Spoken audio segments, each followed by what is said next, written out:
वहीं उत्तर प्रदेश की विधानसभा मानसून सत्र की शुरुआत विपक्ष द्वारा हंगामा करके कार्यवाही को बाधित करते हुई है और मंत्री सुरेश कुमार खन्ना ने कहा कि विपक्ष का उद्देश्य केवल अराजकता फैलाना है, जबकि सत्ता पक्ष सदन चलाने को आतुर है। उन्होंने कहा कि वो हर सवाल का जवाब देने के लिए तैयार है, लेकिन अराजकता का कैसे जवाब देंगे। पेशेवर जिम्मेदारी दोनों सत्ता पक्ष और विपक्ष की है। वहीं यूपी के विधानसभा अध्यक्ष सतीश महाना ने कहा, विपक्ष मुद्दों पर बातचीत नहीं करना उनका राजनीतिक एजेंडा सबसे ज्यादा जरूरी है।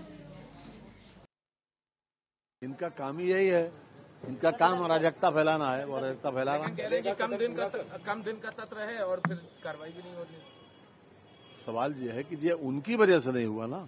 हम तो चाहते थे, आखिर में भी हमने चाहता था कि जब वो नियम 56 पर जब वो बोल रहे थे नेता प्रतिपक्ष, तो भी मैंने कहा था, हमने कहा आप अपना वो रखिए, नोटिस के ऊपर बोलिए, हम जवाब देंगे। और मैंने जवाब दिया भी, जितनी बात उन्होंने कही। हम तैयार हैं, हम हाउस चलाने के लिए तैयार हैं, हम हर बात का जवाब देने के लिए तैयार हैं।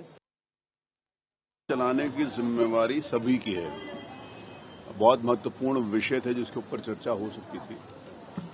मेरे द्वारा कई बार माननीय प्रतिपक्ष के सम्मानित सदस्यों से कई बार कहा गया कि आप चलिए अपनी बात कहिए। उन्होंने कहा कि स्कूल मर्जर की बात करी, बाढ़ की बात करी, बिजली की बात करी। तो मैंने कहा मैं पूरा अवसर दूंगा, आप चलिए बात करिए। शायद उनका पॉलिटिकल एजेंडा होगा, वो नहीं है।